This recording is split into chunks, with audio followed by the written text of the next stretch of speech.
Hello student, good morning. आपका स्वागत है हमारे YouTube channel Sharma study point में। और इस वीडियो में यहाँ पर बताएंगे आपको प्रायिकता यानी प्रोबेबिलिटी के बारे में यहाँ पर बात करेंगे और किससे केवल सिक्के पर आधारित प्रश्न करेंगे। तो यहाँ पर सिक्के पर आधारित प्रश्न को करने के लिए सबसे पहले जान लेते हैं सिक्के की जानकारी कि सिक्के की प्रायिकता कैसे निकालेंगे।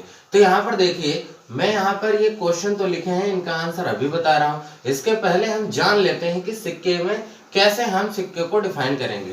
तो अगर आप एक सिक्का उछालते हैं, ध्यान से सुनना, एक सिक्का अगर आप उछालते हैं तो क्या संभावनाएं होंगी, क्या क्या आ सकता है। तो एक सिक्के पर हेड या टेल आ सकता है। क्लियर? हेड या टेल, ठीक है ना। या तो हेड आएगा या टेल आएगा, ये दो कंडीशंस हो सकती हैं। अगला, अगर आपने दो सिक्के उछाल दिए, यहाँ पर दो सिक्के को टॉस्ट किया है, तो यहाँ पर दो सिक्कों में क्या कंडीशन है। हो सकता है पहले वाले सिक्के पर हेड आए, दूसरे वाले पे टेल आए, या हो सकता है यहाँ पर पहले वाले पे टेल आए, दूसरे वाले पे हेड आए, या हो सकता है दोनों पे हेड आ जाए, या हो सकता है ये भी कि दोनों पे टेल आ जाए।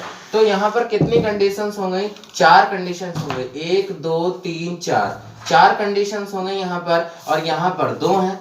तो इसका मतलब क्या हुआ? दो कंडीशन यहाँ पर है, चार कंडीशन यहाँ पर है, चार स्थितियां यहाँ पर बन गई। इसका मतलब इसका जो जनरल फार्मूला यानी सामान्य सूत्र अगर मैं बनाऊं तो सामान्य सूत्र क्या हो जाएगा? 2 की पावर n, यानी n यहाँ पर है n बार उछालना, n बार उछालना, है ना।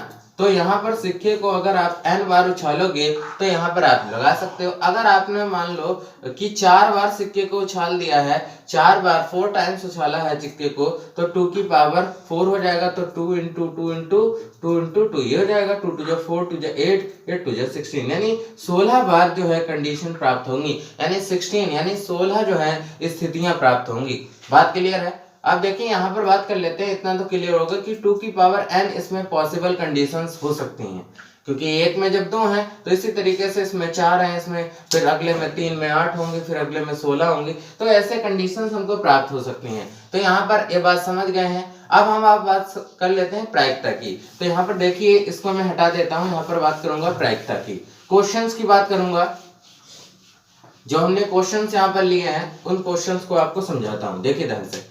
पहला क्वेश्चन हमारे पास है, एक सिक्के को 2 बार उछालने पर प्रायिकता ज्ञात कीजिए 2 हेड आने की और यहाँ पर 2 टेल आने की प्रायिकता ज्ञात कीजिए। अब सिक्के को 2 बार उछाला गया है, तो यहाँ पर सिक्के को 2 बार उछालने पर कौन कौन सी कंडीशन प्राप्त होती हैं। तो अभी आपको बताया, या तो हेड हेड आ सकता है, या दोनों हेड टेल आ सकता है, या टेल हेड आ सकता है, या टेल टेल आ सकता है ना। तो कैसी कितनी कंडीशंस होंगे? 4 कंडीशंस होंगे इसके लिए। ये समुच्चय हो गया इसका, यानी सेट्स कहेंगे। तो ये सेट्स कहेंगे, इसमें 4 कंडीशन होंगे, या तो दोनों पे हेड, या एक पे हेड एक पे टेल, एक पे टेल एक पे हेड, या हो सकता है दोनों पे टेल आ जाए।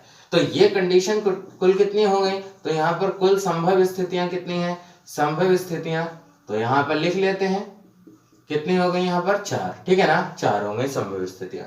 इसी तरीके से हम बात करेंगे कि प्रायिकता ज्ञात कीजिए 2 हेड आने की। तो यहाँ पर पहला पॉइंट हम लिखेंगे 2 हेड आने की प्रायिकता, आने की प्रायिकता।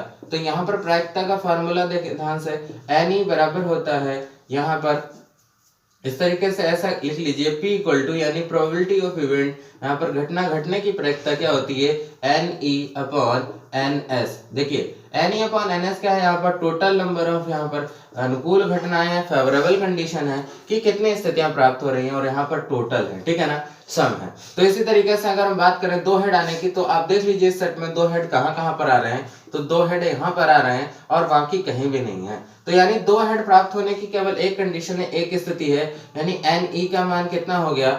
1 हो गया। एक स्थिति हो गई संभव स्थिति जहां पर दोनों हेड आ रहे हैं, ठीक है ना। तो 2 हेड आ रहे हैं, इसके लिए 1 हो गया। और NS यानी टोटल स्थिति हमारे पास कितनी है? तो टोटल स्थिति यहाँ पर हमारी 4 है। तो इसलिए इसकी प्रोबेबिलिटी कितनी हो जाएगी? PE बराबर 1/4, यानी यहाँ पर NE अपॉन NS, ठीक है ना। तो यही हमारा इसके लिए क्या हो जाएगा? आंसर हो जाएगा। क्लियर? अब देखिए हम बात कर लेते हैं दूसरे कंडीशन की, यानी दूसरे प्रश्न की।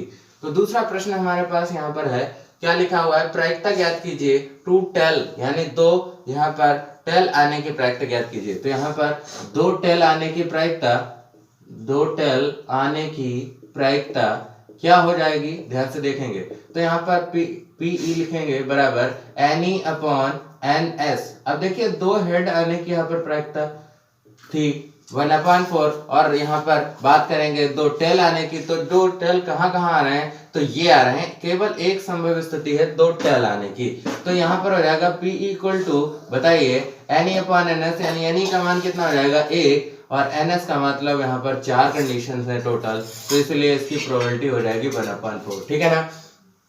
तो इस तरीके से यहाँ पर इस क्वेश्चन को सॉल्व कर सकते हैं। और ये भी इसके अलावा भी पूछा जा सकता है कि एक हेड एक टेल आने की प्रायिकता ज्ञात कीजिए। तो यहाँ पर देखिए एक हेड एक टेल, एक हेड एक टेल 2 बार आया है, 2 जगह आया है। अगर आपसे पूछा था ये क्वेश्चन तीसरा मिला लिया जाए कि एक हेड एक टेल आने की प्रायिकता ज्ञात कीजिए, तो एक हेड और एक टेल आने की प्रायिकता ज्ञात कीजिए। तो इसको अगर ज्ञात करना हो आपको तो ऐसी दो कंडीशन है, तो Pe इक्वल टू हो जाएगा 2 अपॉन और टोटल कंडीशन 4 है, तो 2 1 जा 2 2 2 जा 4 यानी 1/2 यहाँ पर आपका आंसर आ जाएगा। तो इस तरीके से हम सिक्के से संबंधित यानी सिक्के पर आधारित प्रश्न को कर सकते हैं। और मैक्सिमम आपको जितना बार जो सिक्का उछाला जाएगा, जैसे 3 बार सिक्के को उछाला गया तो इसका मतलब 2 की पावर 3 हो जाएगा, यानी कितनी संभव स्थितियां बन सकती हैं, तो यहाँ पर देखिए 8 संभव स्थितियां बन सकती हैं, क्योंकि 2 को आप 3 टाइम्स लिखोगे तो कितना हो जाएगा 2 दूनी 4 दूनी 8, यानी 8 संभव स्थितियां बन सकती हैं। ठीक है ना। तो इस तरीके से हम इस क्वेश्चंस को कर सकते हैं। ऐसे कई क्वेश्चंस होते हैं प्रायिकता में जो सिक्के पर आधारित होते हैं। उसके बाद नेक्स्ट वीडियो में आपको बताएंगे अगले कंडीशन पर आधारित, अगली शर्त पर आधारित यहाँ पर कुछ क्वेश्चन। तो आई होप आपको ये क्वेश्चन समझ में आ गए होंगे। Thank you for watching this video.